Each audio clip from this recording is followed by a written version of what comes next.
Hello ladies and gentlemen and welcome to another rapid game. The game just started with the French defense and I'm again gonna play the 92 variation, which is very solid but still yeah, quite ambitious though.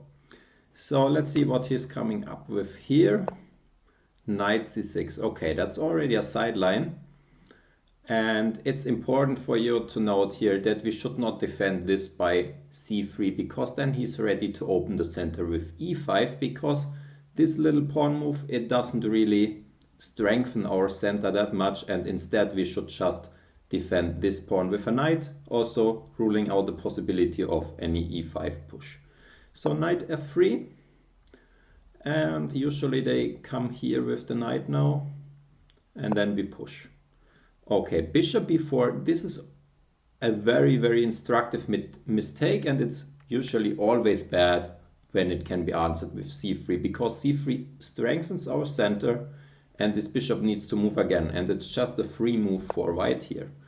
And after this, okay, we need to consider where do we bring our bishop. Do we bring it to b5 or to d3? It kind of depends where he's going, I think. In general, I think b5 can be a good square, because once we push and he wants to play f6 to fight for the center, it's good to have this knight pinned.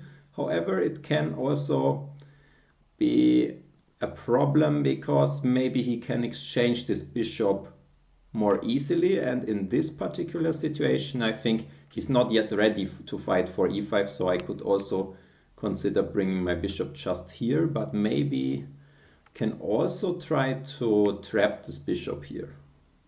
If I go a4, I'm threatening b4, bishop goes back, and a5. So after a4, I think he might need to play bishop b6 immediately. Yeah, and that might be still okay for him. Still, the bishop is quite bad, but it's also quite bad on a5 because he can never fianchetto the other bishop. So now we need to really make a decision. Should we close the center or should we develop the bishop to d3? Actually, I think closing makes a lot of sense, because this bishop, it's really missing on the king side and he has trouble with his pieces, and I just want to take this space advantage. With bishop d3, it's also not a bad position, but I think when he takes, it's kind of the lesser evil. Now he's really already in a bit, yeah,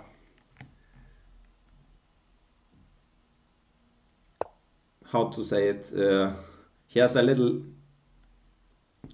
space there, and we can develop quite naturally, and those bishops, they won't come into the game anytime soon. And if he castles now, we might already consider this typical sacrifice, so he needs to be really sure if he can castle there. So let's have a look. We can already think about it now. Does it work? Castles, bishop takes, king takes, knight g5 check. Okay, if the king goes back, then queen h5, it must be winning. He cannot cover the h7 square, which is the main criteria, yeah, if it's working or not. And the rook e8, we have at least the perpetual, and I think it's much more. The attack is just ongoing. Yes. So after knight g5, he would need to go here with the king. Then our knight is undefended, which is kind of bad for us. Okay, now situation changed. We don't need to think about it any longer. Now we have this option, which is positionally fine, because he is remaining with this bad bishop, but I already want more here than just a little bit better pawn structure. And maybe, yes, I will just castle here, see what he's doing. Also a4 is interesting again, but it's not running away, so yes, there is just no rush. Let's castle here. If he is castling now, then of course we can no longer sacrifice, but Maybe we have some other ideas. Maybe also this is one time gaining move. And then we could put something to g5. Okay, he is trading his only active piece, which does not seem that reasonable. I think we can just... We could take and play knight f3, which is nice, but maybe it's even better not to let the queen to my king side and just play g3. If he takes, I will recapture. I'm ready for bishop g5. I think this looks even more promising to me. Just recapture. And then I have developed knight and bishop. I have castled.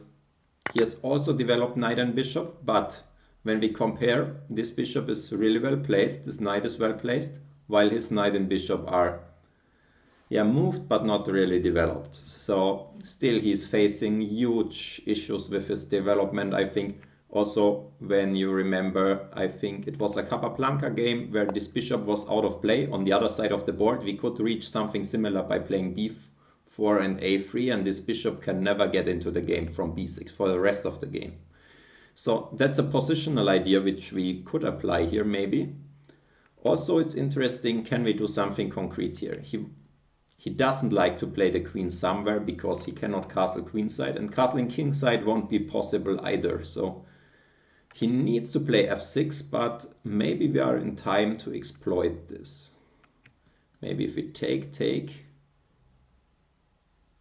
and can we play something like knight to h4 then? It would be really crucial to get this check in before he castles queenside. If he takes my bishop, I have queen h5.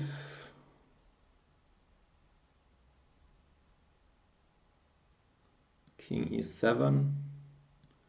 Check. Going back, queen here. Not 100% sure, and since time is running a bit, I would rather play something like... Maybe I can start with rook e1. When he plays queen e7, it would be more attractive to open the e-line, but still it's not so clear. Maybe we can try to threaten him on the queenside first, so that castling queenside will become less attractive, and only then do something on the other wing.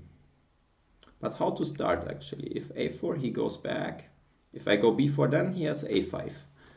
And I already need to make a decision if I close it, but then castling becomes attractive again, or if I open it, but then maybe I have some weaknesses. So actually I don't want to commit on this one yet.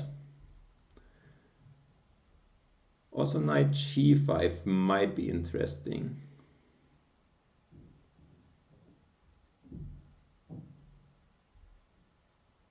I actually like knight g5.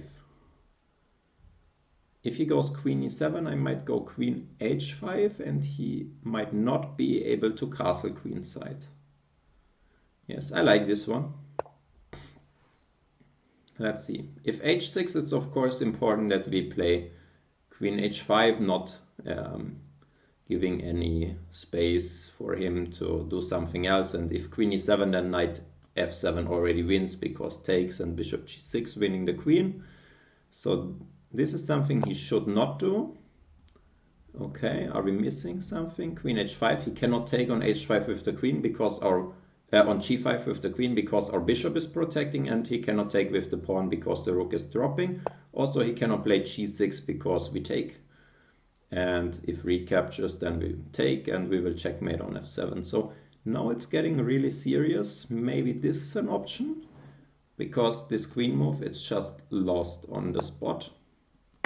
Okay, let's take this one. We calculated the capture and it's not working. He cannot castle, the rook is attacked. I have discovered attacks everywhere. It's just a question which one is the best, but I think black is already quite lost here. But I think going back, knight g5 was quite crucial, that we did not play maybe b4 or a4, but really created a threat on this side. Oh, short castle, I missed this one.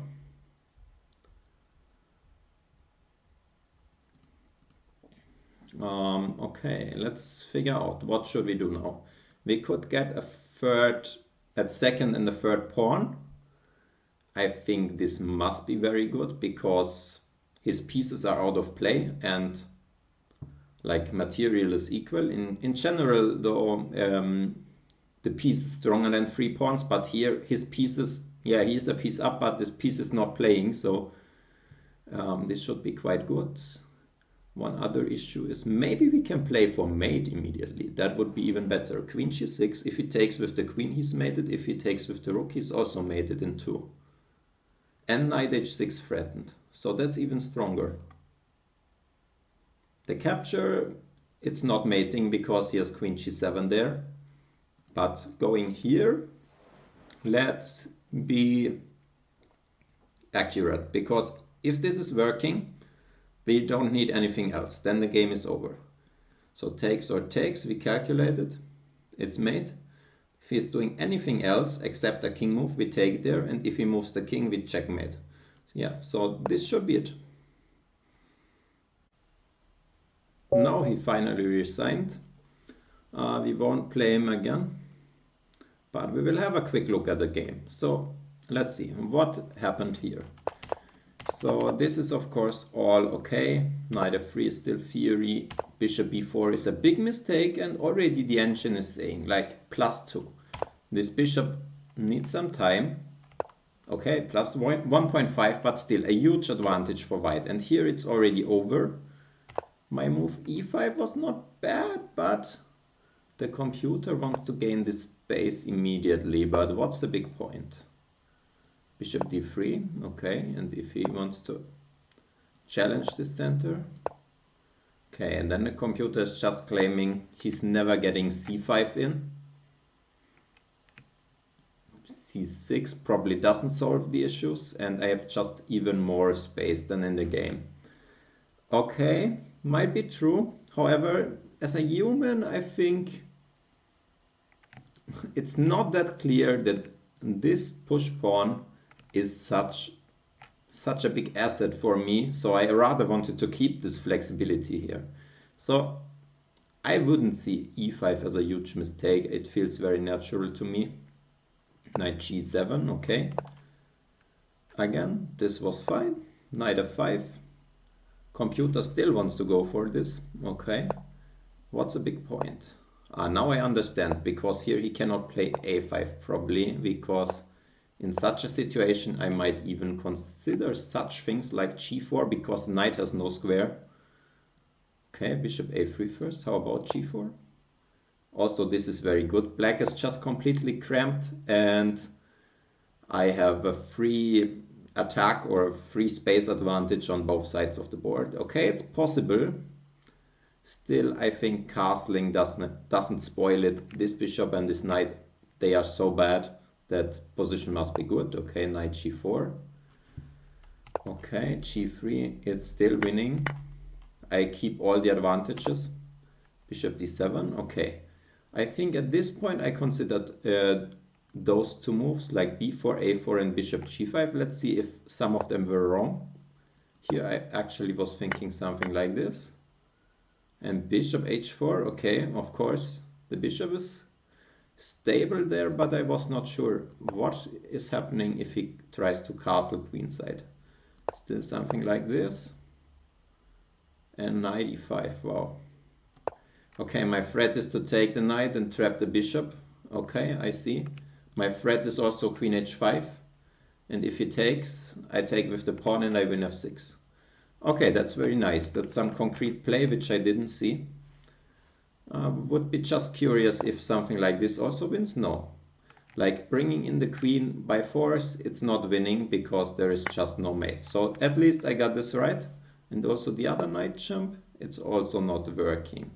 It's just too much material. So yes, I think it's practical not to go for it. And the other stuff, I think it's playable, but I found knight g5 much clearer, and I expected this and this. And then maybe g6, but then he has some weaknesses again, and otherwise he can never castle. So actually this was quite fine. Okay, he didn't make it that difficult for us, especially here. queen g6 is mating, but if I would need to guess, I would say that knight takes h6 is at least +3 for white. Yes, it's even more. G takes, bishop takes.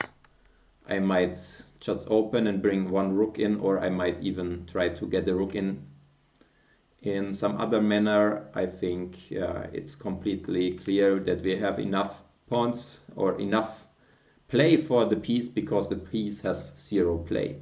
So that's it. After queen g6, mate cannot be prevented. This rook move, if this is best, I can get a free pawn and the attack is ongoing. So that's it. Thanks for watching, and I hope to see you next time. Goodbye.